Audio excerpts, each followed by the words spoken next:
false, and they fuel anti-Semitism around the world. America fully supports Israel's right to defend itself. Israel has taken numerous measures to limit harm to civilians and to address humanitarian needs.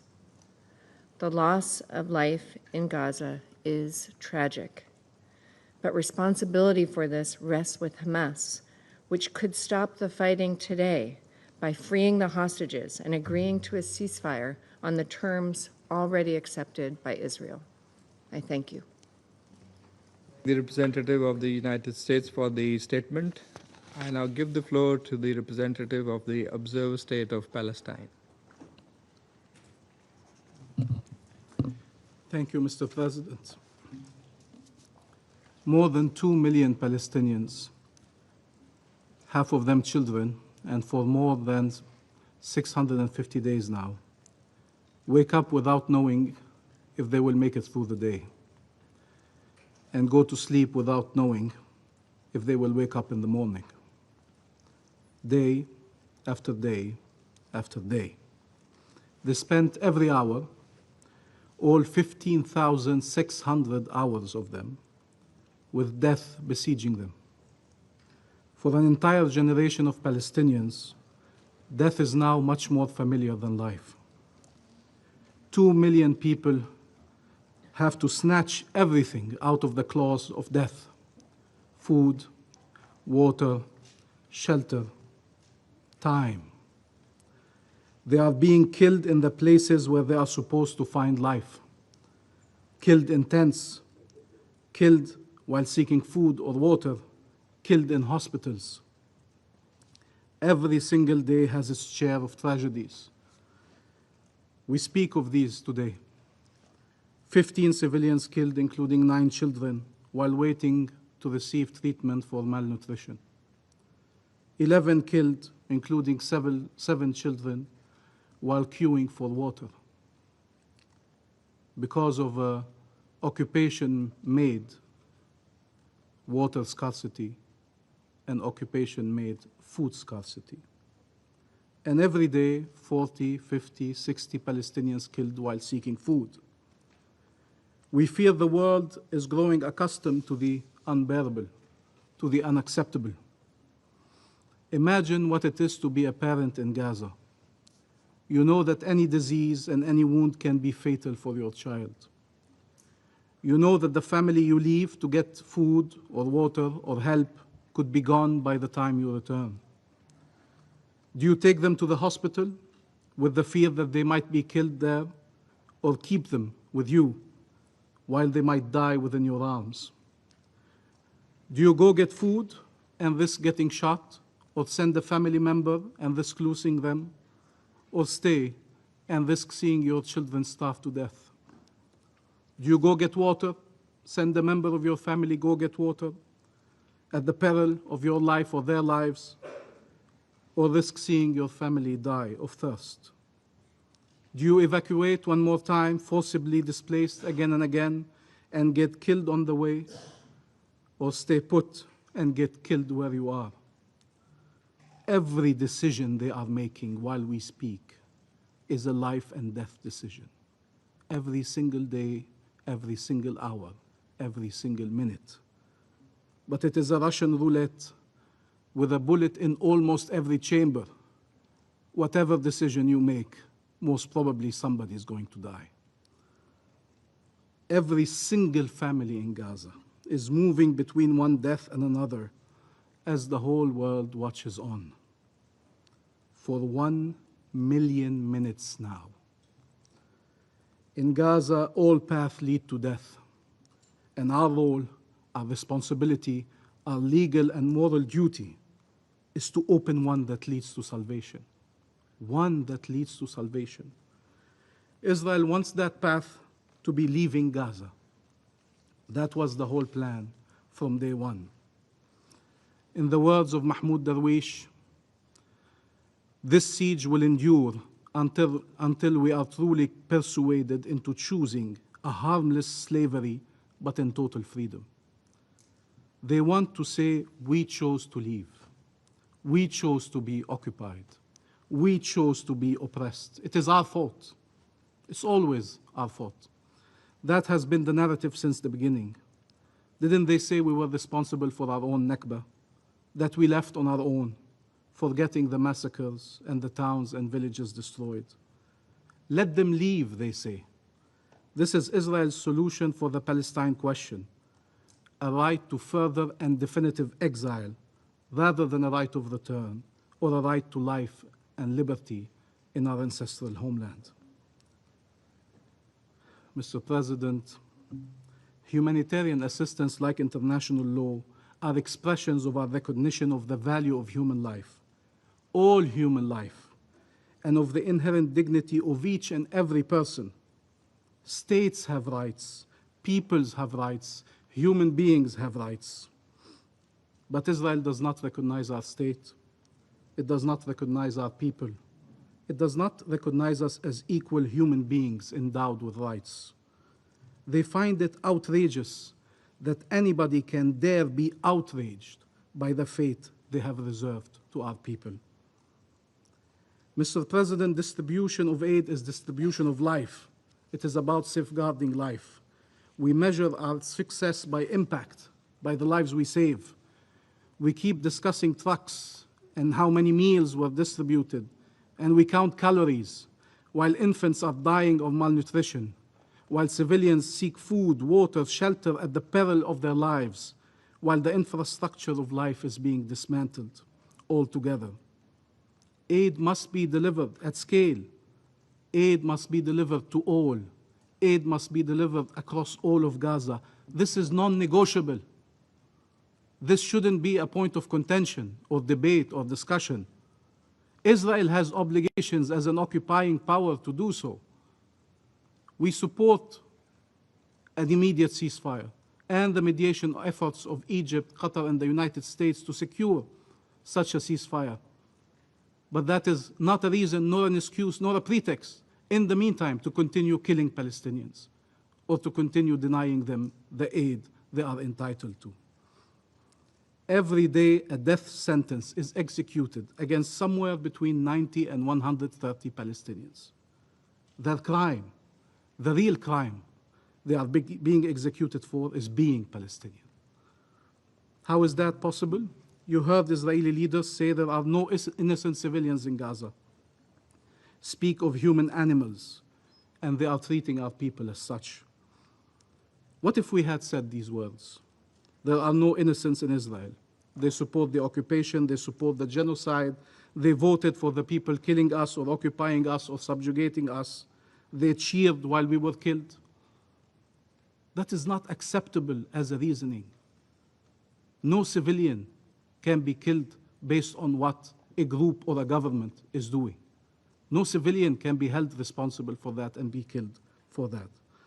All civilians are entitled to protection, regardless of nationality, faith, or race, to be protected from being killed, from being taken hostage or arbitrarily detained, from being subjected to inhumane and degrading treatment, to torture, to forcible displacement. These are basics. These are the foundations of our international law-based order, and we still need to speak again of them because they are not being upheld.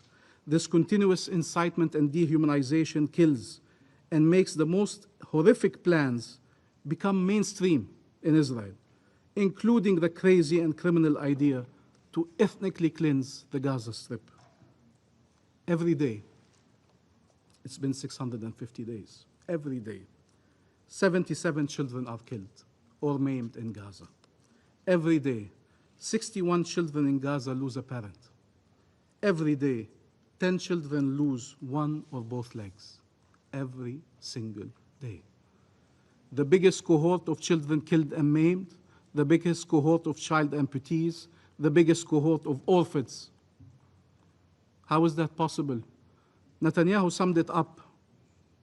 This is a struggle, he said, between the children of light and the children of darkness, end quote. Why should one care about the children of darkness? All children are God's creation. All children are God's children. Here they are, those Palestinian children whose light shines over the entire earth and who were subjected to darkness.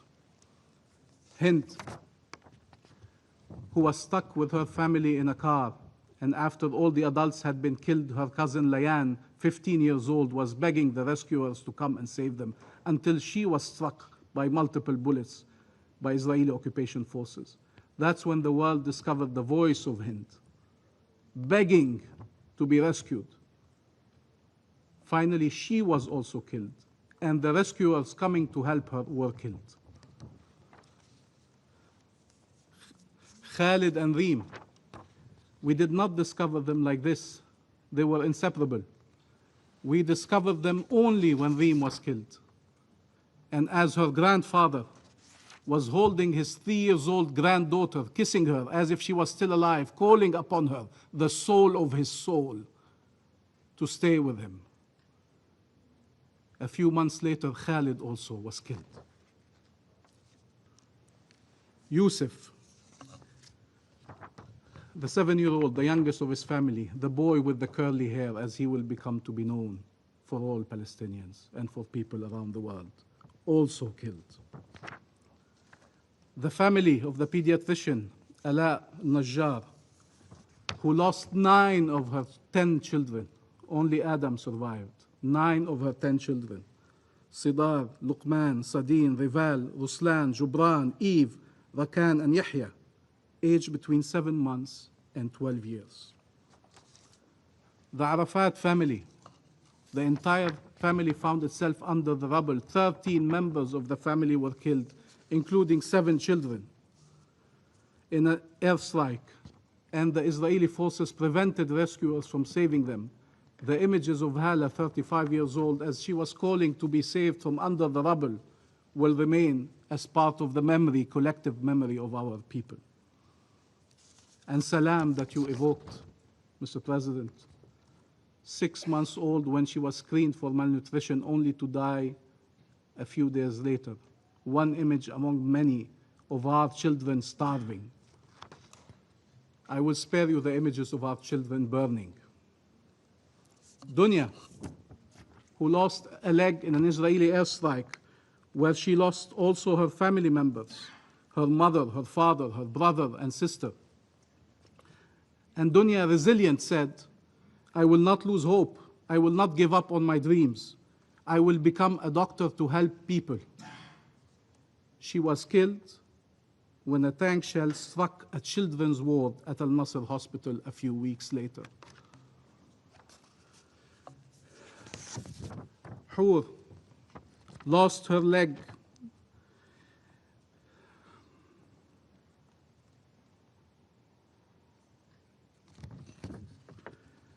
lost her family, her father, her mother, her 3 brothers.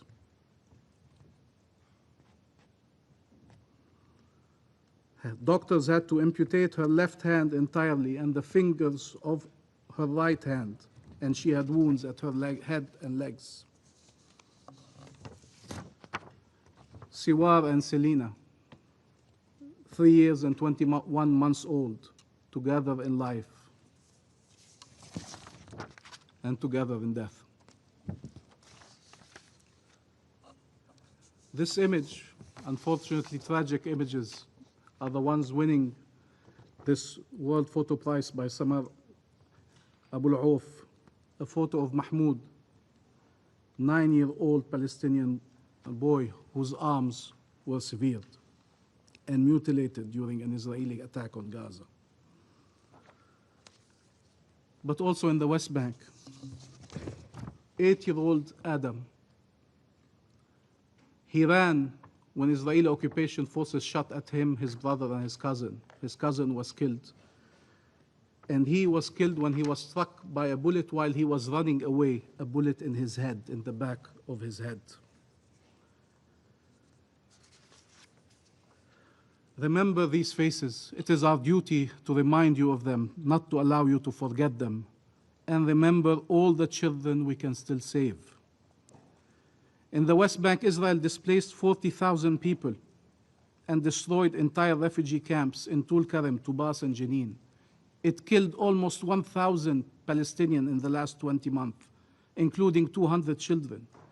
Palestinian villages are under incessant attacks by settlers and occupation forces from Masafir Yatta to Kafar Malik, from Taibe to Deir Debwan to Sinjil, where Saif Muslat was beaten to death by the settlers, and Muhammad al-Shalabi was shot in the chest and died. And again there in the West Bank, rescuers too were denied to reach the victim for several hours until they could no longer be saved. The same patterns at a different scale. Rampage and burning, destroying, killing Palestinian families and homes and hospitals and schools and mosques and churches and cemeteries and infrastructure and businesses. Everything is under attack. Palestinian presence and life in the land of Palestine is under attack. What world is this where Israel can claim it can kill anyone in Gaza? They are either terrorists who deserve to be killed, or Human Shield, it cannot be blamed for killing them. What if we accept this reasoning that a state cannot be held responsible for the people it kills? Is that the precedent? Is that the world we want to be living in? It is a genocide. Many observers say it, many independent organizations say it, many scholars say it from Israel and the rest of the world. And we blame Israel for these actions, not Israeli civilians, not Jews around the world. They're not responsible for what Israel is doing. And many Jews around the world stand for justice in Palestine and elsewhere. They call it a genocide, and they fight to stop this genocide, and they fight for a future of peace. People in Israel also are able to say it, and we are able to say it around this table. And we stand with everyone, regardless of their nationality and faith, who stand for justice. We stand side by side, shoulder to shoulder. What world is this where one party can destroy a country and all the requirements of life and then pretend to be human and give lessons about the right to voluntary migration? Let them leave, this place is hell, says the person who turned it into hell in the first place. What world is this where a country can use starvation and thirst as weapons of war, and then under pressure to stop, is able to turn aid distribution into a tool to advance death and displacement at the same time? What world is this where putting an end to massacres or to get aid to be distributed is subject to negotiations? What world is this where humanitarian is characterized to identify a so-called city that is inhumane in its design and its purpose? Terms are being distorted, and rules are not only being breached, they are being obliterated. And it is our people who pay the price. What world is this where those defending international law are considered guilty and the perpetrators can never be held to account? Where Israel can be prosecutor, judge, and executioner, and then we will ask them to investigate their own crimes, the ones they were ordered to commit at the highest level of their leadership, espousing these crimes, pushing for these crimes, inciting these crimes, organizing and planning these crimes. What world is this where humanitarians trying to save lives are attacked and killed? Health workers and humanitarians and UN personnel, and those killing them blame them for their death. What world is this where those documenting the crimes perish to silence them? What world is this where we need to say that aid is not a bargaining chip, not a method of pressure, not a weapon of war, not an instrument for displacement and forcible displacement?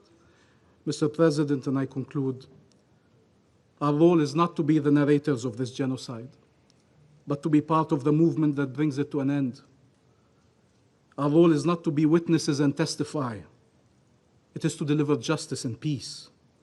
The fate of a nation depends on the decisions that states are willing to take today to save civilians, to end the genocide, to achieve a ceasefire, to release hostages and prisoners, to deliver aid, to ensure the withdrawal of Israeli forces, to deliver justice, to end occupation, to achieve shared peace and security for all, shared peace and security, to save humanity and our international law-based order. This world is doomed and damned if it continues allowing for Palestinians to be killed in this manner, to allow children to be killed in this manner. Save Gaza so we may all be saved by Gaza.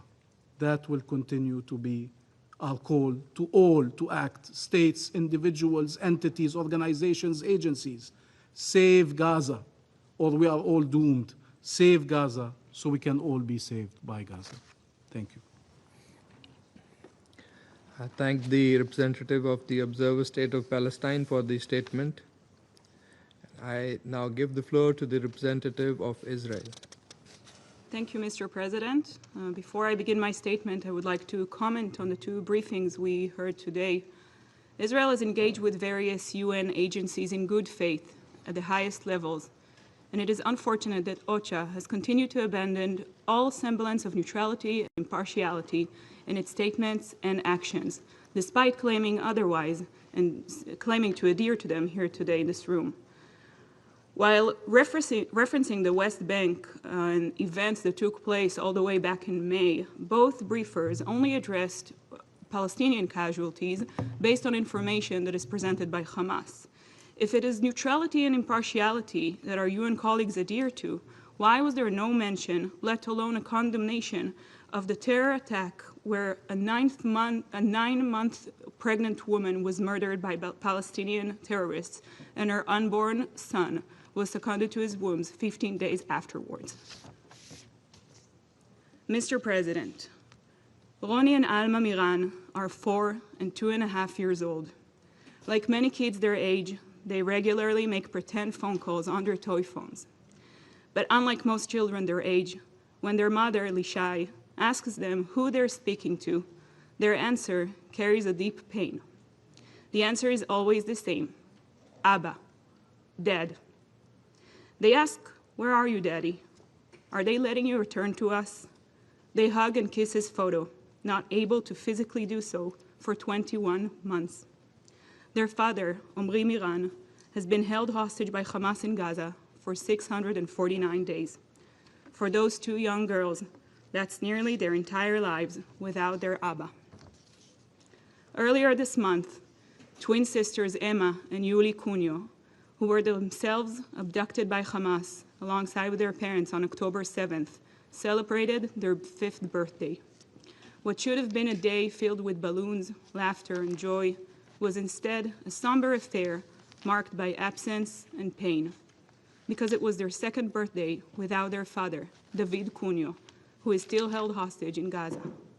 Their birthday wish was heartbreakingly simple: we just want Dad to come back home. These are not isolated tragedies. These are not statistics.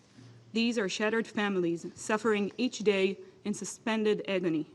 These are innocent civilians held by terrorists, a horror the world must never normalize, a horror that Israel will not accept. Mr. President, we meet today again to discuss the humanitarian situation in Gaza, with a briefing from UNICEF concerning the situation of Palestinian children. Yes, the suffering of Palestinian children and the suffering of children anywhere demands our attention. Yet the glaring silence of this Council about Israeli children, about hostages, murdered toddlers like the Bibas boys, on traumatized survivors who will never see their parents again, on children running for shelter as Iranian missiles rain down on civilian population centers, is more than a technical omission. It is a moral failure. Scores of Israeli children were mutilated, tortured, and murdered on October 7th. Innocent lives cut short by the barbarity of Hamas terrorists. These children were victims of an evil that this Council seems unwilling to address or condemn: Hamas. Instead, we're presented with a narrative that forces Israel into a defendant's chair, while Hamas, the very cause of this conflict and the very instigator of suffering of Israelis, but also of Palestinians, goes unmentioned, unchallenged, and immune to condemnation. Some in this council seem to forget what caused the humanitarian situation in Gaza. To address the situation without mentioning Hamas's war crimes, hiding weapons in schools, firing rockets from hospitals, using civilians as human shields, is not a humanitarian concern. It is propaganda. And even this additional session held today, a week before an already scheduled dedicated council session, plays directly into the hands of the terrorists who engineered this conflict. It does not support peace, but politicizes suffering. Rather than requesting concrete consultations to learn about the efforts on the ground, the Council gathers to do the opposite, to pressure one side while absolving the other. There is a serious effort on the ground to achieve a hostage deal. Prime Minister Netanyahu's visit to Washington last week to meet with President Trump and other senior administration officials underscored just how committed Israel is in its will to achieve a hostage deal. And Israel continues to closely work with the United States and with Egypt and Qatar on reaching a deal that would bring our loved ones home and would end Hamas's reign of terror. Israel will keep supporting the entry of food, baby formula, medicine, and critical supplies because we believe innocent civilians deserve relief from the agony that Hamas has caused them. But we will not allow that aid to become fuel for terror. And yet, even as aid flows in, Hamas does everything in its power to disrupt it. They loot supplies. They obstruct distribution. They intimidate international aid workers. They fire at aid convoys, steal fuel intended for hospitals, and hoard food for their terrorists. They turn the sufferings of the civilians of Gaza into a tool of leverage, and then blame Israel for the very hardship they manufacture. Anyone who truly cares about humanitarian assistance must be serious about condemning those who prevent it from reaching the people. Let us stop pretending that Hamas is a bystander to this crisis. They are its architect. So I ask, does this council stand with the effort to improve the situation on the ground, or with those who obstruct it? While this council speaks of humanitarian suffering, let us provide an update on the real humanitarian action underway. Over the past 2 weeks, Israel, together with international organizations, has facilitated the entry of thousands of tons of humanitarian aid into Gaza, using mechanisms designed specifically to bypass Hamas terrorists and reach the civilian population directly. These efforts have been coordinated with the Gaza Humanitarian Foundation, which has now delivered more than 66 million meals to Gazans. In addition, more than 7,500 tons of flour have been delivered to bakeries across Gaza, ensuring bread for families. Today alone, over 130 patients and caregivers, including children, exited Gaza through the Kerem Shalom and Allenby bridge crossings for treatments abroad. So perhaps it's time to put an end to the dissemination of disinformation by some in the Council regarding which paths lead to what. There are paths of cooperation and improvement. Earlier this week, on July 13th, nearly 100 tons of baby formula donated by UNICEF entered Gaza through the Kerem Shalom crossing, facilitated by Israel. We do wonder why this was omitted from the briefing this afternoon. It should be absolutely clear. The aid is for the civilians in Gaza, not for Hamas, and we will continue to facilitate it. Mr. President, Council members, one cannot claim to care about the children and people of Gaza while ignoring the suffering of Israeli children and hostages still held there. A mere mention, a single reference in a 15-minute presentation is not enough. The empty words will not do. You cannot champion peace while turning a blind eye to those who wage terror. If this chamber truly wishes to ease the suffering of all children, Israeli and Palestinians, then you must confront the root of this conflict, and that root is Hamas. Hamas has built its war machine at the expense of Palestinian lives and futures. It has robbed Gazan children of their innocence, indoctrinating them with hate in their classrooms, using them as human shields, and bearing weapons in their schools and hospitals. Imagine what Gaza could be without Hamas, a place of peace, where children learn math, not martyrdom, where aid builds homes, not terror tunnels, where coexistence replaces hate. There are those who wish to work with Israel in good faith, regional partners who cooperate with us to bring hope to children across the region. It can be achieved, but it can only be achieved without Hamas. And it is time for this Council to speak and act with moral clarity to achieve this goal. with demanding the immediate and unconditional release of all hostages, deceased and alive, still held in Gaza, by condemning Hamas unequivocally for what it has done to Israelis, but also for what it has caused to the Palestinians, by designating Hamas as a terror organization it is. This is what the Council should be focusing on. Israel, on its part, will continue to work with the US, Egypt, and Qatar to reach a hostage deal and to bring all our loved ones home. Mr. President, to conclude, every child deserves safety. Every child deserves a future. That future cannot be built on hate. Our children, all children, deserve more than this Council's silence in the face of terror. They deserve your voice, and they deserve your action.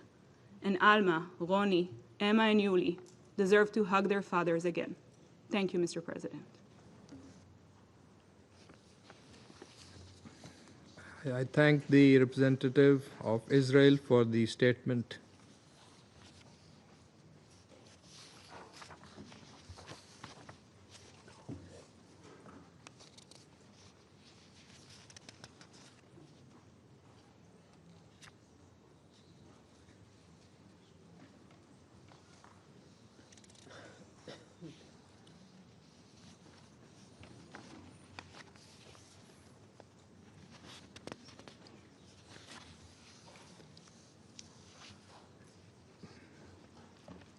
I now give the floor to His Excellency, Mr. Hakan Fidan, Minister for Foreign Affairs of Turkey.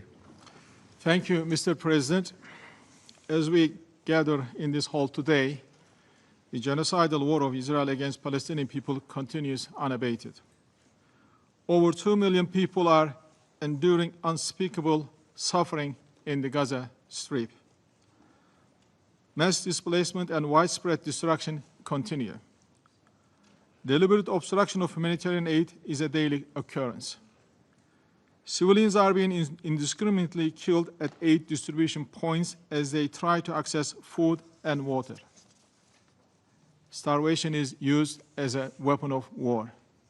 There is no single principle of international humanitarian law that is not violated by Israel. No need to mince our words. Let us face the stark reality as it is.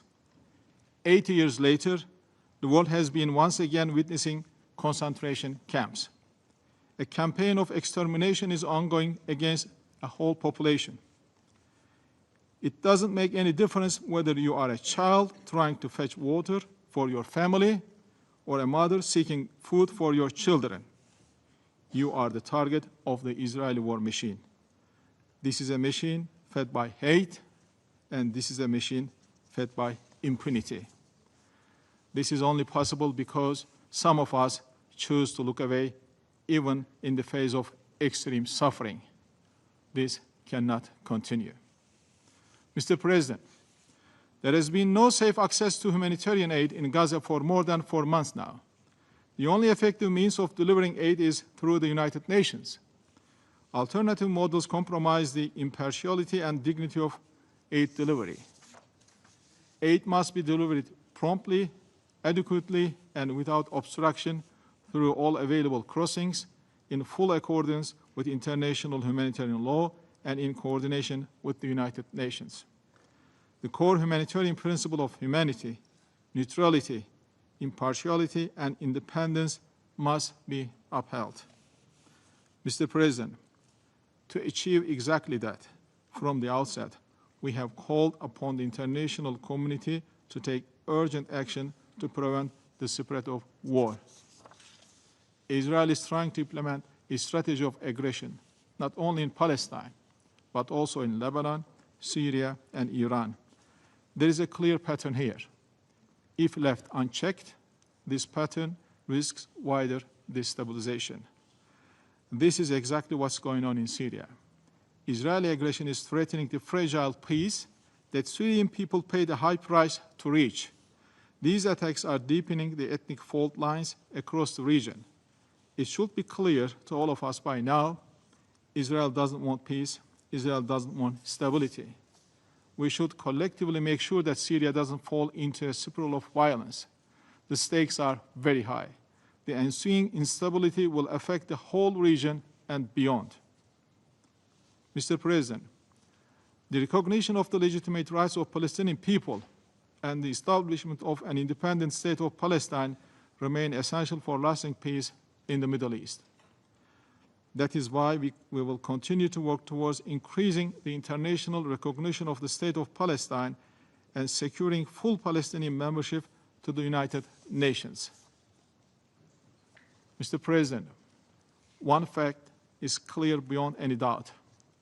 The UN Security Council not only failed the people of Gaza, it failed human dignity. It failed the very values and principles that the United Nations is founded upon. The crisis in Gaza has passed the point of being a humanitarian emergency. This is now a profound test of our collective humanity. We either pass this test together or fail as a whole. What needs to be done is crystal clear. Stop the Israeli war machine, stop impunity, immediate and sustaining ceasefire now, unhindered humanitarian aid now, a renewed and urgent commitment to the two-state solution now. Thank you, Mr. President. I thank His Excellency Mr. Fidan for the statement. I now give the floor to His Excellency Mr. Stavros Lambrinidis, Head of the Delegation of the European Union to the UN. Thank you, Mr. President. The European Union deplores the dire humanitarian situation in Gaza, the unacceptable number of civilian casualties, and the levels of starvation. The EU recalls the imperative of ensuring the protection of all civilians, including humanitarian workers, at all times, as well as of civilian infrastructure, including medical facilities and schools, as well as UN premises. Mr. President, the European Union calls on Israel to fully lift its blockade on Gaza, to allow immediate, unimpeded, safe and predictable access and sustained distribution of humanitarian assistance at scale into and throughout Gaza, and to enable the UN and its agencies and humanitarian organizations to work independently and impartially to save lives and reduce suffering. The EU has consistently called on Israel to fully comply with its obligations under international law, including international humanitarian law. After a meeting of the EU Council of Ministers in June, the EU High Representative, Kaja Kallas, entered into a dialogue with Israeli authorities on the humanitarian situation. Following that dialogue between the EU and Israel, steps have been agreed by Israel to improve the humanitarian situation in the Gaza Strip. These expected steps include, among other things, the substantial increase of daily trucks for food and non-food items to enter Gaza, the opening of several other crossing points in both the northern and southern areas, the reopening of the Jordanian and Egyptian aid routes, enabling the distribution of food supplies through bakeries and public kitchens throughout the Gaza Strip, the resumption of fuel deliveries for use by humanitarian facilities up to an operational level, the protection of aid workers, the repair and facilitation of works on vital infrastructure, like the resumption of the power supply to the water desalination facility. We can already see some improvements, including delivery of fuel, reopening of the Jordanian and Egyptian routes, opening of a crossing point in North Gaza, and ongoing reparations of essential humanitarian infrastructure, but a lot more is needed. These measures are to be implemented with a common understanding that aid at scale must be delivered in accordance with humanitarian principles of humanity, neutrality, impartiality, and independence, and that measures will continue to be taken to ensure that there is no aid diversion to Hamas or elsewhere. The EU will closely monitor implementation of these steps. We welcome updates from our humanitarian partners in this regard. At the same time, the European Union continues to call for an immediate ceasefire in Gaza and the unconditional release of all hostages, leading to a permanent end to hostilities. The EU continues to fully support the mediators, the United States, Egypt, and Qatar. The EU deplores the refusal of Hamas to hand over the remaining hostages. I reaffirm the EU's commitment to a lasting and sustainable peace based on the two-state solution, with the State of Israel and an independent, democratic, contiguous, sovereign, and viable State of Palestine living side by side in peace and security and mutual recognition. We are ready to contribute to all efforts towards this solution and call on all parties to refrain from actions that undermine its viability.